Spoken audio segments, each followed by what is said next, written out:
Hola, ¿qué tal? Muy buenas noches a nuestra gala de clausura de este quinto Festival Internacional de Cine Silente, que bueno, nos ha llevado por travesías maravillosas a lo largo de esta semana y concluiremos esta noche de sábado con un cineconcierto para rendir homenaje a una de las cintas que más apreciamos, que más celebramos y que resulta importantísima para la preservación fílmica de nuestro país.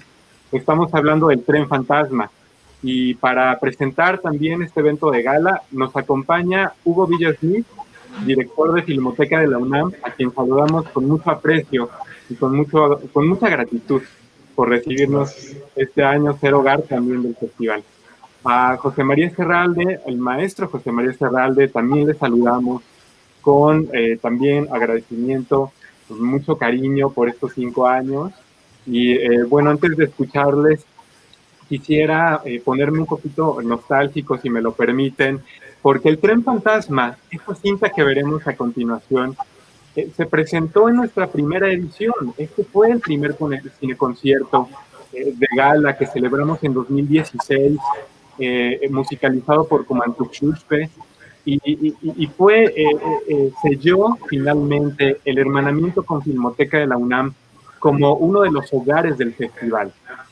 Claro, el cineconcierto tuvo lugar en el Museo Nacional de los Ferrocarriles Mexicanos, pensando que en el Tren Fantasma aparece una locomotora de tracción eléctrica que también forma parte de la colección del museo, otra casa nuestra. Bueno, no me queda más que recordar con gran nostalgia y volver al punto también en el que alcanzamos a reunirnos con Hugo. Un primer encuentro en el que con Lluvia Soto miramos posibilidades también para el festival y celebramos las oportunidades que nos puede dar el Silente. Por ello la gratitud y por ello esta revisión, esta vuelta al hogar con el Tren Fantasma. Nos acompaña también mi compañera Cecilia Ramírez, productora, que nos va a platicar para quienes se adentran al mundo del Silente, porque sabemos que esta semana pues tenemos nuevas y nuevos adeptos. Para quienes no conozcan de repente el Tren Fantasma, que seguramente es poco probable, bueno, Ceci nos va a compartir un poquito acerca de esta preciosa cinta. Ceci. Muchas gracias, Enrique. Bueno, pues me sumo a las felicitaciones, al agradecimiento a el director Hugo Villa y a José María, así pues como al resto de los invitados que nos han estado acompañando a lo largo de estos días en nuestra quinta edición en línea. Y bueno, pues para, digamos, entrar un poquito en materia, lo que vamos a ver dentro de unos minutos es El Tren Fantasma. Es una película de 1926 de Gabriel García Moreno, que pues realmente es un gran exponente del cine de acción de su época, ¿no? Yo creo que ya lo verán, pero es comparable seguramente a las películas que se estaban viendo en Estados Unidos con muchísima calidad, con este como recuerdo, ¿no? O este llamado al western de alguna forma, donde, bueno, no puede faltar el trío amoroso, que es lo que digamos que desencadena todas las acciones, ¿no? Y todas las aventuras que vamos a ver. Es una película que se filmó en Orizaba, Veracruz, y es muy importante, digamos, además de lo que comentaba Enrique sobre lo que vemos del ferrocarril, pues nos muestra también que en ese momento, en la década de 1920, había una producción de cine silente fuera de la Ciudad de México también. Entonces, bueno, es una gran oportunidad para ver una película que, digamos que desarrolla muchísimos avances para el cine silente, y bueno, además es una de las pocas sobrevivientes que tenemos hoy en día, a las cuales podemos regresar, ¿no? Digamos que constantemente. Y bueno, pues eso es algo de lo que vamos a poder ver ahora mismo. Afortunadamente, contamos con ella porque en una de las situaciones providenciales, ¿no? O casi milagros, que han permitido que hoy esté todavía, digamos, con nosotros en las décadas, es que el doctor Aurelio de los Reyes cruzó caminos con esta película, y es así que, bueno, hoy en día los rollos están afortunadamente resguardados en la Filmoteca, donde han sido restaurados a lo largo de mucho tiempo. Y hoy vamos a ver la versión, se puede decir, la mejor versión hasta el momento, y esperamos que no sea la última. ¿No es así? Hugo, por favor, ¿qué nos puedes comentar? Muchísimas gracias por acompañarnos.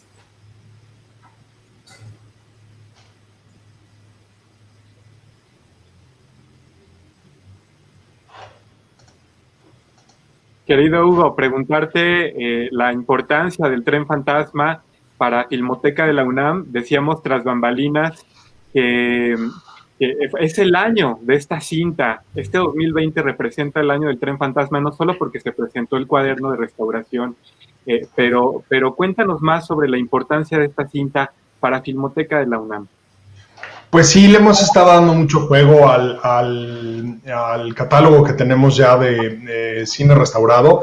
En este caso, creo que además tiene mucha importancia para el cine mexicano. Se trata de una de las dos partes no son secuenciales, sino son dos películas hechas en Orizaba que sobreviven hasta la fecha, junto con El Puño de Hierro, las dos dirigidas por Gabriel García Moreno. Muy interesante que había una compañía productora, distribuidora en Orizaba. No es poca cosa pensarlo ahora que justo estamos revisando un poco nuestros términos y el centralismo. Y luego creo que hay una cosa como muy notable en la película. Yo creo que ahí los primeros acercamientos a la edición cinematográfica, como a partir de cierta conciencia más allá de lo teatral, más allá de lo secuencial en términos como de los actos y las situaciones conforme van caminando y moviendo hacia adelante la historia. Hay también una intención de la imagen para empezar a crear como sensaciones de emoción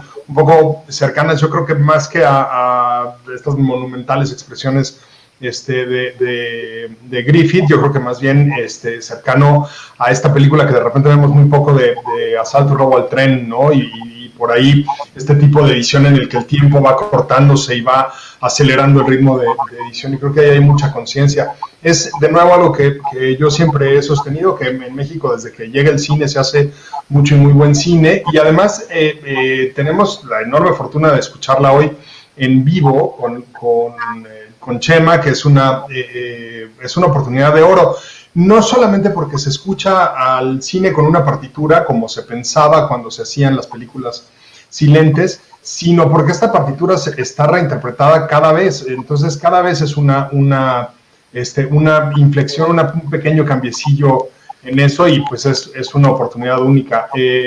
Creo que vale muchísimo la pena esta noche. Creo que es un gran cierre en vista de las circunstancias en las que estamos. Creo que escogieron una gran película para cerrar. Y pues bueno, muchísimas gracias por invitarnos y por estar aquí. Muchas gracias, Hugo. Mencionar también que el trabajo de restauración, además de ser fotoquímico, muy importante en la Filmoteca de la UNAM a nivel latinoamericano, mundial incluso, también es un trabajo editorial, un trabajo intelectual. Aquí mencionar el nombre de la maestra Esperanza Vázquez Bernal es importante en la reconstrucción de la lógica, el discurso de la película, los intertítulos mismos, escenas que de repente no se encuentran en la cinta. Bueno, gracias a la maestra Esperanza pudieron ubicarse, reubicarse, reconstruirse en la película. Parte de lo que vamos a mirar el día de hoy. Gracias, querido Hugo, de verdad, nuestra gratitud. Y no se pierdan todo lo que la Filmoteca de la UNAM ofrece a nivel digital. Vamos a platicar brevemente sobre la musicalización. José María se encuentra con nosotros, nuestro querido músico, que no solamente está con nosotros en un espíritu de acompañamiento de la música, ha habido enseñanzas a lo largo de estos 5 años, cultivo de jóvenes músicos en Puebla y en Ciudad de México, también alrededor del mundo. Pero en Fixilente, José María, muchas gracias por aportar ese conocimiento y crear nuevas generaciones de músicos talentosos. Y bueno, el ensamble femenino Sonus Lux Cinema, que ayer, el día de jueves, escuchamos hermosamente el resultado de esta visión. Cuéntanos sobre lo que has creado hoy para el Tren Fantasma, lo que vamos a escuchar. Bueno, Primero, a mí me parece que justo bueno, muchas gracias, por supuesto, al festival por pensar definitivamente en esta como una función de gala y como una función conmemorativa. Esto realmente me significa mucho. Pero haciendo un poquito eco a lo que decía Hugo al respecto del juego que ha tenido la película durante este año, vaya, de circunstancias tan adversas y de corazones tan bueno, un poco asfixiados, hay que decir, pero que renacen, es que justo durante el confinamiento, la versión digital que la Filmoteca de la Universidad ha puesto en línea dio pie, digamos, a muchos proyectos para discutir la película, para conversarla, para conocerla en otras latitudes y desde otras culturas, que eso es lo mejor de esto. Esto, bueno, por supuesto, se lo agradecemos a la Filmoteca, pero también hay que decir que eh, la significación en este festival y en particular al año digital, yo le diría así, Hugo, no sé, quizás coincidas conmigo, este fue el año digital de la película, conmemora los 20 años, hace 20 años justamente vi, digamos, bastante más joven, ¿no? Di mi carpetazo a, bien, esta es la versión definitiva, porque estuve expuesto por primera vez en un contacto muy temprano, 2000-2001, a la restauración fotoquímica y a una versión que iba a ser transmitida a través de Canal 11 unos años después. Eso quiere decir que esta función conmemora de alguna manera mi partitura guía, mi hoja guía de la película hace 20 años. Entonces, por supuesto, esta hoja guía ha transitado por muchas transformaciones. Hugo Villa dijo algo que hemos conversado en otros espacios digitales en estos meses. No hay versión única cuando hablamos de la musicalización del cine de los primeros tiempos, porque cada aproximación, vaya, somos público como ustedes, solo que tenemos un instrumento enfrente. Y además está planteada la musicalización de esta noche con base en la hoja guía que ha acompañado esta película y que ha crecido conmigo de alguna manera durante todos estos años. Particularmente el caso de Tren Fantasma, pues me da mucho gusto, pues porque me pone muy buen humor, porque, bueno, esencialmente esta hoja guía en estos últimos 6 años, gracias al proyecto de restauración digital de la Filmoteca de la UNAM, se convirtió hace unos años en la primera grabación en vivo, digamos, de grabación, quiero decir, en estudio, de un ensamble para una restauración de cine mudo en este país. Y eso pues, fue algo muy significativo y por eso es que cito hoy la hoja guía de Ensamble Cine Mudo, que bueno, por supuesto, después de que yo estuve desarrollando y tocando esta película tantas veces, prácticamente es el contacto con mi ensamble, con mi nuevo ensamble, con el ensamble Cine Mudo, con mis coequiperos, hermanos, colegas, en donde la partitura guía tuvo un punto de llegada, siento yo, hace unos años. Esta misma partitura guía es la que hoy reinterpreto en una versión para piano solo y pues por eso me da mucha emoción hacer, básicamente. José María, pues quisiera retomar un comentario que hizo la maestra Esperanza el jueves, que platicaba y ella decía que seguramente pues el director estará muy contento de saber que tú estás haciendo ahora la musicalización, porque dice que son almas gemelas, ¿no? Pero, digamos, ahorita que estamos hablando un poquito de este tema que es tan importante de la restauración y de pues tratar de mantener la obra en óptimas condiciones, ¿cómo lo que tú compusiste para el DVD es, digamos, una obra que se puede tocar con el ensamble, que son muchos más instrumentos, pero hoy que vamos a escuchar piano, ¿cómo cambia este arreglo? Por ejemplo, ¿cómo cambia pasar de 4 instrumentos a 1? Bueno, esta en particular se grabó con el trío y pues sí, es un cambio pues radical, definitivo, porque bueno, los voy a extrañar al ensamble. Hace mucho tiempo que no hago esta partitura para piano solo, muchísimo. O sea, lo hemos tocado y girado, la Filmoteca de la Universidad junto con Cultura UNAM han tenido el tino de implementar incluso giras en la Universidad Nacional, pero con el trío. Entonces es una película que hemos tocado mucho, pero seguramente han pasado probablemente una década que no la hago con piano solo. Entonces, bueno, habrá sí habido una función, me parece que sí, para función académica, etcétera, pero no una función que clausura un festival, ¿me explico? Entonces, pues sí, voy a echar de menos muchísimo la instrumentación, el diálogo sobre todo, que a veces hay dos cosas que voy a echar de menos. Al trío, por supuesto, y lo otro es a ustedes, aquí a un lado, riéndose y conversando entre ustedes y cuchicheando y suspirando, ¿no? Porque eso es justamente, por ejemplo, lo que a Roberto en las percusiones, Omar en el violín les da también, como a mí, una guía para poder reaccionar de cierta forma u otra durante una función en vivo, pues como pudo haber sucedido en el cine de los primeros tiempos, sobre todo en las dotaciones pequeñas como estas, ¿no? Entonces, pues claro que va a ser una transformación. Trataré justo de recobrar este hálito y esta energía y pues bueno, ya me dirán, bueno, quienes la han visto mucho, ustedes, Hugo, pues serán justo los jueces de la vivencia, ¿no? Vivenciales. Y bueno, no sé si a don Gabriel le guste mucho, yo no sé, yo siempre mis pesadillas son, lo comentábamos la otra vez, ¿no? Fuera del aire. Mis pesadillas tienen que ver con mi alma llegando al infierno, ahí donde está hasta Nielsen, donde está Fritz Lang, donde está Gabriel García Moreno, porque vas en el infierno, ¿sabes? Entonces me reciben ahí y hay un cuarto que está reservado para mí, que es la pamba para el pianista, ¿no? Entonces todos me están esperando para cobrarse sus deudas, ¿no? Así que no sabría decir eso, pero pues hacemos al menos una prospección lo más arriesgada posible, es decir, para poder juntar, digamos, los lenguajes, las músicas de la época. Esta película tiene una investigación filológica musical, pues de muchos años, y justo con referencias, con canciones populares en la época, pero pues hay que ponerla en el contexto de los oídos contemporáneos, ¿no? Entonces, yo no sé si a don Gabriel le hubiera gustado, pero pues, híjole, pues ahorita no va a poder hacer mucho. Entonces, le mando un saludo allá y bueno, espero que se tenga conmiseración de mi alma. Claro.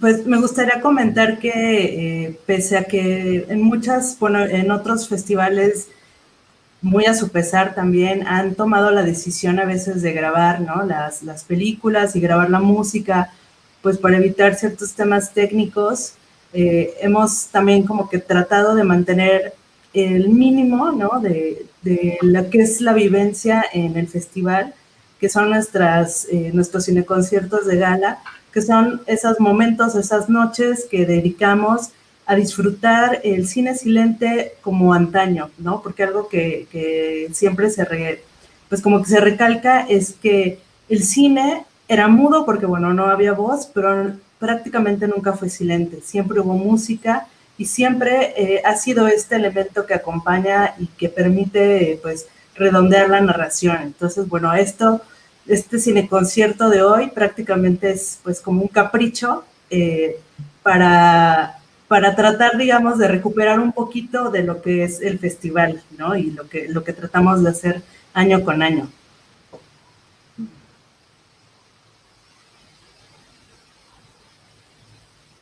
Yo coincido, Ceci, y mientras José María se prepara para comenzar este deleite musical, audiovisual, bueno, quisiera volver un poquito con Hugo para conversar acerca de este cine silente. Ahora que nos mencionabas el robo del tren, querido Hugo, si pudieras, Ale Calleja, un poquito ponernos a cuadro para platicar sobre las cintas favoritas de Hugo en cuanto al cine silente, que es un tema a lo mejor que no nos hemos puesto personales, pero nos encantaría escuchar, Hugo, tus favoritas, escenas del cine mudo que te acompañen, que te inspiren. Híjole, a mí siempre me ha parecido que es un gigante Buster Keaton.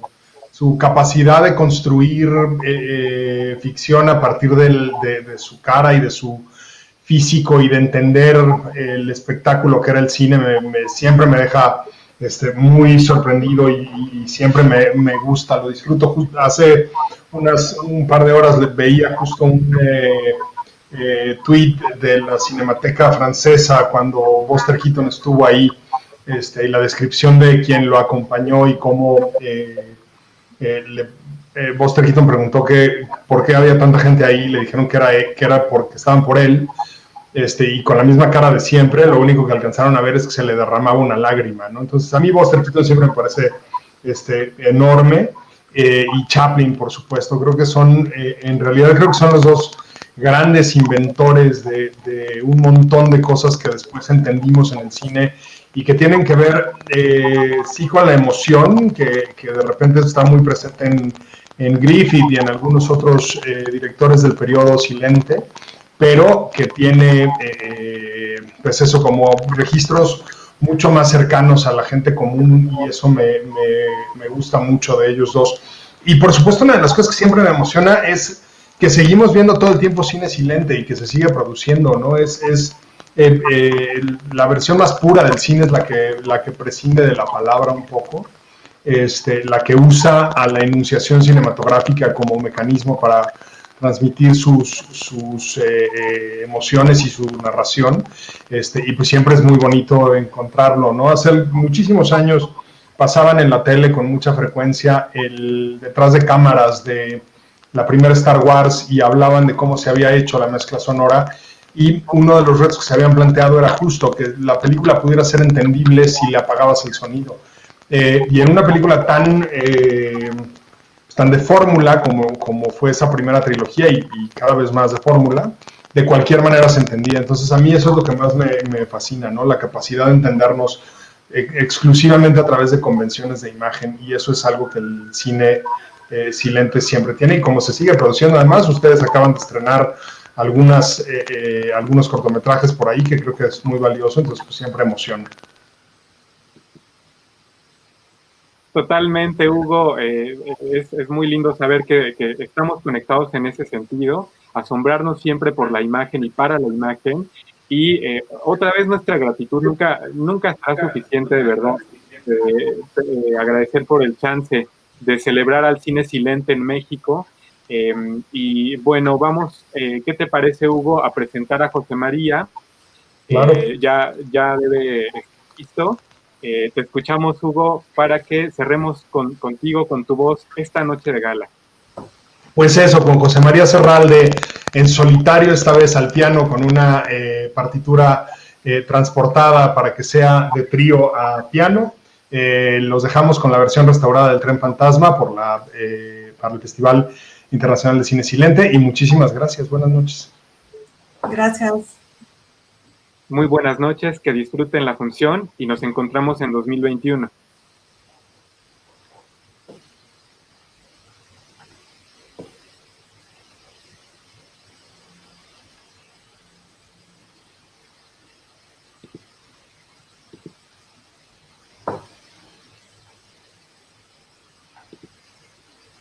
Un segundito, estamos teniendo una pequeña falla técnica, pero bueno, aprovechando que tenemos aquí a Hugo Villa, y a lo mejor un poquito como preámbulo, Hugo, ¿nos podrías compartir, digamos, a la gente que va a ver el Tren Fantasma por primera vez, algo de tu experiencia?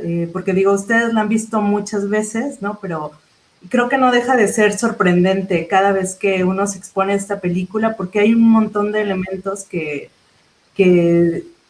80 años, 90 años después nos parecería increíble, ¿no? Digamos, a veces tenemos ciertas ideas sobre lo que es el cine silente que creo que quedan totalmente derrumbadas, ¿no? Con una película como esta. Claro, pues es que tiene que ver con la capacidad de construcción de sentido a través de la imagen en movimiento, y esa es una de las cosas de las que muy rápidamente el propio Gabriel García Moreno se dio cuenta, creo, y entonces esa simpleza narrativa de las primeras escenas que filmaron los Lumière y que muy rápidamente va quedando atrás conforme se va creando este lenguaje, llega ya como en un cierto nivel de dominio a las manos de Gabriel García Moreno, y lo ejecuta de esa manera, ¿no? Creo que esa parte es muy interesante y muy emocionante cada vez, porque siempre, como dices, le encontramos ahí nuevas salidas. Y luego, pues eso, hay como algunos elementos que parecerían de las tragedias clásicas, el héroe al final muere y tal, pero en realidad pues se trata de al revés, ¿no? Se trata de como estas historias de amor y melodramáticas que después iban ya a perfeccionarse en el cine mexicano y nos íbamos a convertir quizá junto con los italianos y por ahí en un breve periodo junto con los argentinos en los amos, reyes y señores del melodrama cinematográfico, ¿no? Entonces, bueno, pues eso también es interesante verlo. Y la otra cosa que a mí siempre me llama la atención es esta idea de abrir una compañía productora en Orizaba, ¿no? Había que llevar los negativos a revelar a otras ciudades, había que traer los equipos para tenerlos ahí disponibles, no debe haber sido especialmente fácil, pero me parece formidable porque creo que justo hacia allá nos vamos a tener que mover muy rápidamente, ¿no? Hacia el trabajo, pues eso, en diferentes lugares del país y no solamente en la Ciudad de México. Pues bueno, ahora sí ya estamos listos. Muchísimas gracias. Y bueno, nuevamente, gracias a todos y que disfruten la función.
Muchas gracias, querido José María.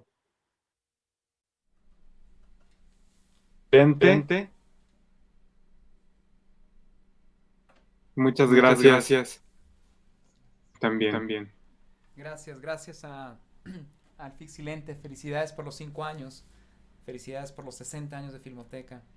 Felicidades por todos los años que Gabriel García Moreno nos ha, digamos, cedido de tradición, de imágenes y por todo lo que incluyó en tanto la cultura mexicana de los años 20 que hoy podemos revivir en el cuerpo.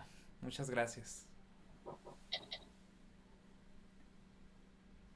Hasta el 2021. Gracias a todas y todos por estar aquí.